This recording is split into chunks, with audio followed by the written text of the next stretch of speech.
Good day, people of the internet. This is my Ranger build. This is an updated version of my build from a couple months ago. This is the versatile Longbow with the new trait system. And this build is mainly PvE focused. I've done a bit of this with PvP and World vs. World, but I'm not good at those game modes and I haven't done extensive testing with it, so if you can get this build to work in those game modes, good for you. For PvE content, I use this build all the time in fractals, dungeons, and random open world stuff. And the build is going to be having decent survivability, really good damage output. Well, not as good as full Zerker, but we're up there. We're going to have several different ways of us actually gaining stability to not get knocked down and whatnot. And we also are going to be running with the Longbow, which means we are going to have fairly good long distance damage output. But let's actually get into this. Oh, and like always, on the sidebar you will see annotations taking you to certain parts of the video. So if there's a section you're specifically looking for, look on the sidebar and you can go straight there. But we're going to start out here with the armor. So the armor we're running with is full knights. Let me just go through this so you can see the stats. Our weapons are going to be soldiers. And I'll go over the other weapons in a little bit. The weapons, if you want to have more damage output, you can switch them out, but power is the main stat, so it's going to be the same, almost the same as Zerker. You're just going to have extra survivability with soldiers compared to a Zerker weapon. Our accessories are going to be full Zerker. I do have one ring that has an extra Valkyrie infusion. It's the Zerker Valkyrie mix. And I have it there just for the extra health. I lose some precision, but it's extra health and it was infused when I got it, so why not just have it there? Moving on to the runes and sigils. For runes, we are running Ranger. This means we're getting precision and ferocity, increasing our damage and our ability to crit. And while we have active companions out, we have 7% more damage. I have found a way that you can have your pets out almost the whole time, and I'll talk about that in the tips section. For sigils on the Longbow, we are running a Sigil of Air and a Sigil of Purity.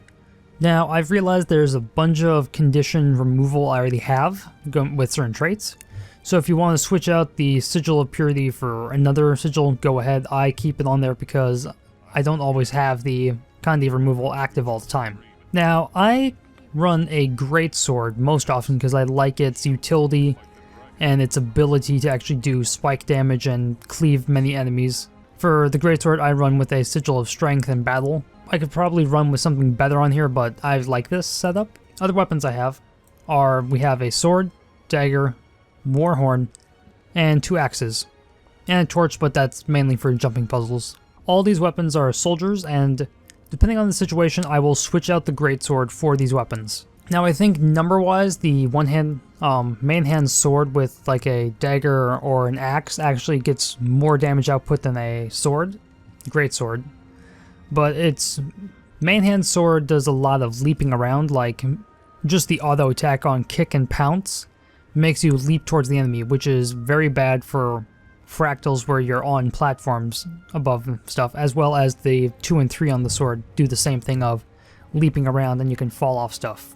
It's still really good damage output. So on the sword I run with a Sigil of Energy, on the dagger a Sigil of Hydromancy, just because I can switch into it, if I switch into it in melee, suddenly all the enemies around me are chilled. The Warhorn has a Sigil of Battle on it. Now for the axes, I have 2 axes, one is an offhand axe, the other is a main hand axe. My main hand axe here is running with a Sigil of Air, and my offhand axe here is running with a Sigil of Battle. Mainly I will put both of the axes on when I'm doing content that involves me staying at range the whole time. So like the fractals where you have to be involved, fight the harpies or the Thumb and Over reactor, the boss, you have to stay at range. Moving on, we're going to talk about the traits and skills. So for traits, we are running Marksmanship, Skirmishing, and Wilderness Survival. It's a very basic setup for a Ranger. So in Marksmanship, we are going up, up, down. In Skirmishing, we're going center, up, up. And in Wilderness Survival, we're going center, down, center. Marksmanship is going to be the key thing here of The very last trait, lead the wind. This is how we're going to be improving the longbow so much. Increase the attack speed, give it piercing, reduce the recharge. But that's essentially it. With marksmanship, we have a couple skills here which do stuff with signets. Skirmishing, we have two traits here which you definitely need is spotter, which provides precision to you and your allies, and if you're running in dungeons and fractals, it's very helpful. And quick draw. This is really nice because when you're switching in between your weapons, you can pick out the first skills, certain skills to actually automatically come up and deal more damage. So if I'm on greatsword, deal some damage, swap into my bow, I can do rapid fire, and then a couple seconds later I can do rapid fire again, doing lots of damage. Wilderness survival is how we're getting most of our survivability, with endurance, regeneration. We got a couple skills here which provide boons when we get bleeding, poison, or burn. Shared anguish for if we're disabled, it goes to our pet instead. And wilderness knowledge. Survival skills are reduced, which will be coming up in our skills, which is really nice. So in our skills, I have the healing skill is Troll Unguent, something like that. And I run with this one just because number-wise, you're getting more healing out of it for a shorter amount of time compared to heal as one, and we get a reduced, right? Yeah, and the skill's reduced with knowledge of wilderness knowledge. Wilderness knowledge, yeah, I got it right. So it also provides us fury and its reduced charge to the same as heal as one. If you run with heal as one, it's going to be more immediate, and your pet will stay up longer as well, but I do like the Troll Unguent because of condition removal, fury, and yeah. Second skill is a kind of must-have for this build is Quickening Zephyr. You and your pet both get quickness and super speed, plus since it's a survival skill, we get condition removal and fury, and it breaks stun. This is a great thing to combo with our elite and then go into rapid fire for lots of damage, and also one of our signets. Our second skill is Signet of the Wild. It passively lets us regain health, which I like in fights so I don't always have to rely on my heal skill. And when you activate the Signet, we get you and your pet grow larger, dealing more damage and gain stability. This is really good for bursting down bosses when you pop a whole bunch of skills. And it's a Signet, so we're also gaining might from it because of one of our traits. And the third skill we have is one that you can switch up. I usually run with Signet of Renewal, so I have more condition cleansing.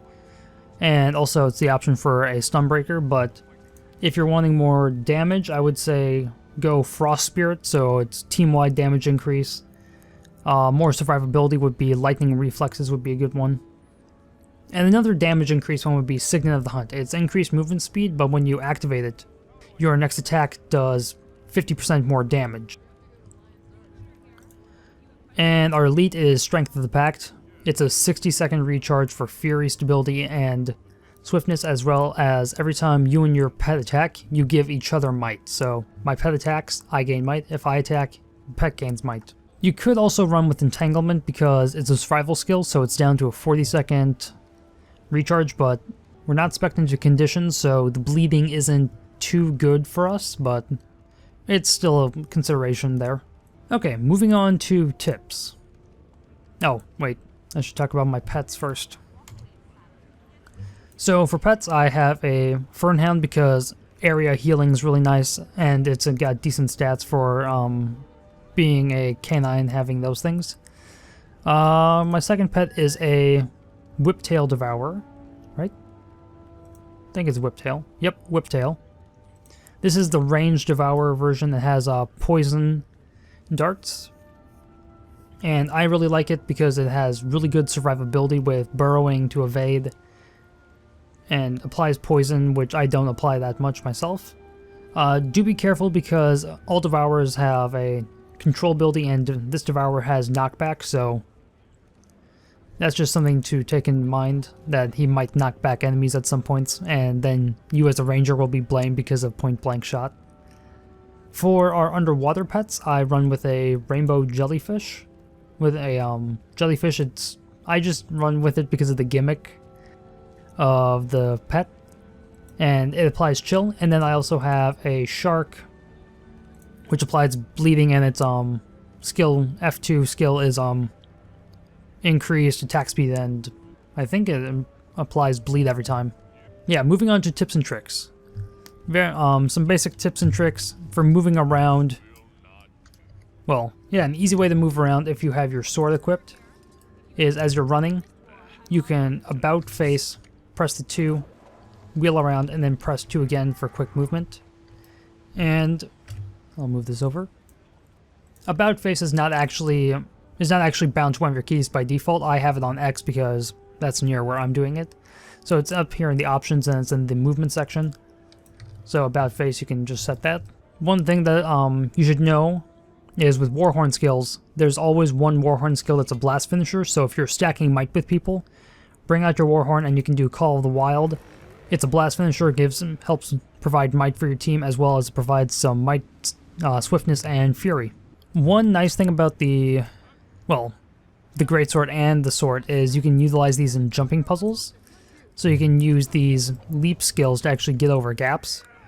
But both of these are very finicky. Like this leap skill, swoop, has a bit of runtime before you leap. So if you can get that down to knowing when that runtime is, you can get over gaps. And the sword is the same thing of you didn't evade backwards and then you can leap forward. Now onto the tricks that I have learned, which is really interesting. I'll start with the weapon swapping. I keep one bundle item on me all the time. Since I got a birthday blaster and it's unlimited uses, it never goes away. While I'm in combat, so if I'm using my longbow plucking away at a boss, instead of swapping to my sword at some point, I will instead swap to my birthday blaster or a banner that might be around. And when I do that, it activates all the weapon swapping abilities that I have equipped. So, because of skirmishing, we gain swiftness when we weapon swap. We gain fury, as well as we get quick draw. So, go into your bow, do all the attacking, swap into birthday blaster, quick draw comes up, switch back into your bow, and then you can attack with another skill that will recharge faster.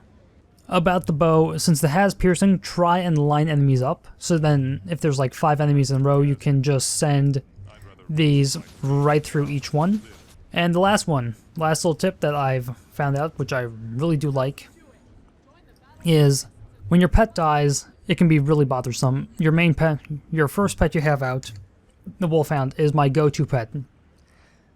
Whatever gender it's supposed to be is the best one I have. I go to the whiptail when I need to be a little more defensive. But sometimes you need that immediate healing of this pet.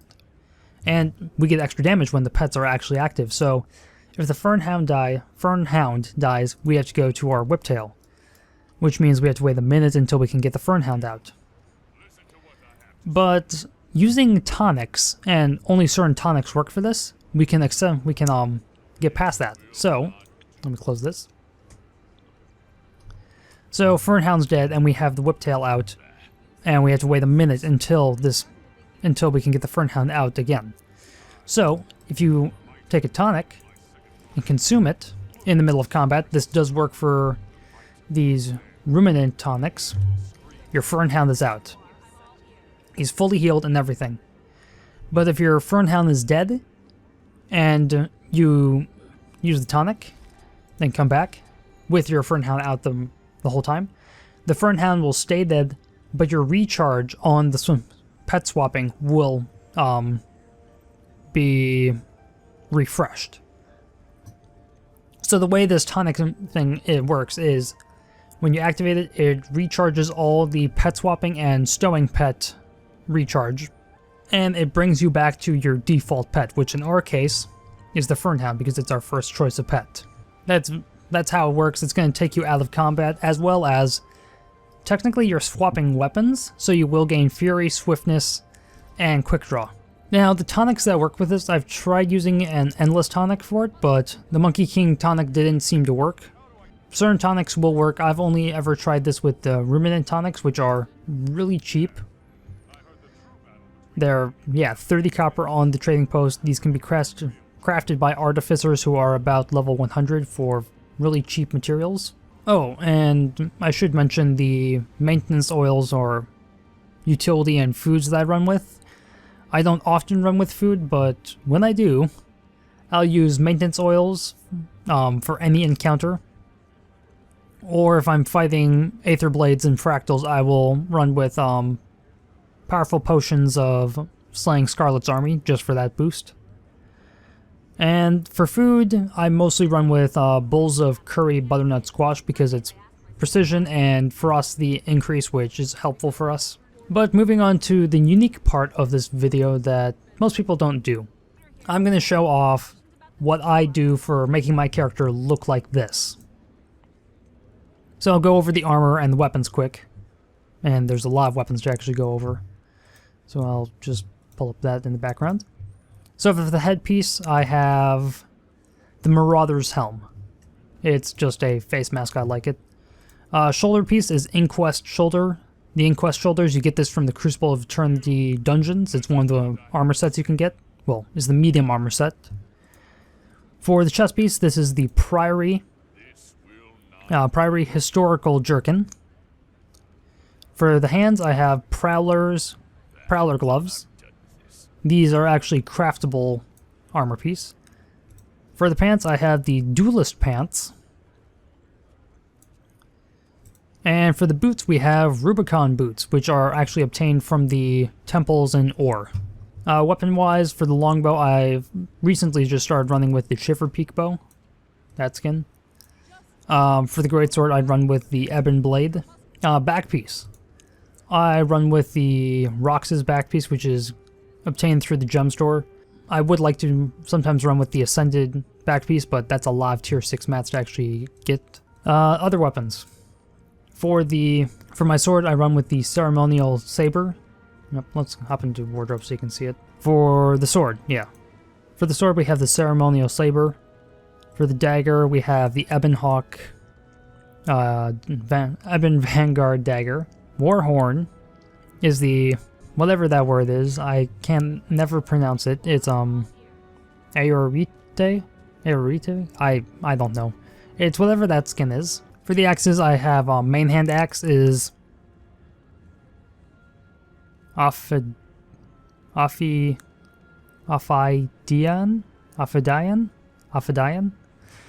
That axe is an exotic axe skin, so it's a random drop. The other one, once again, is the axe skin I cannot pronounce. It's, you already heard me try and pronounce the Warhorn, so there's that axe skin. Yeah, I discussed all the skins. So the dyes. The dyes I run are, as you can see here, we have Midnight Olive. Do I have? Yeah, that's Mariner. I have Midnight Olive for most of the dark brown. I have Dijon for the yellows. I have Heirloom for the reds. I have Peanut Butter for the orange on the gauntlets. And Marine for the pants. Yeah, that's essentially what the dyes are. So, that's been this build video. I think this build has been much improved from my original build video. Not a weird power condition damage mix. So do stay tuned. I do have a couple more builds that I want to show off. Especially with Heart of Thorns coming, I've got a Reaper build that I'm excited to show. It's an interesting one. But until then, hit like, comment, subscribe. Hit me up on Twitters and the comment section below, and have a day.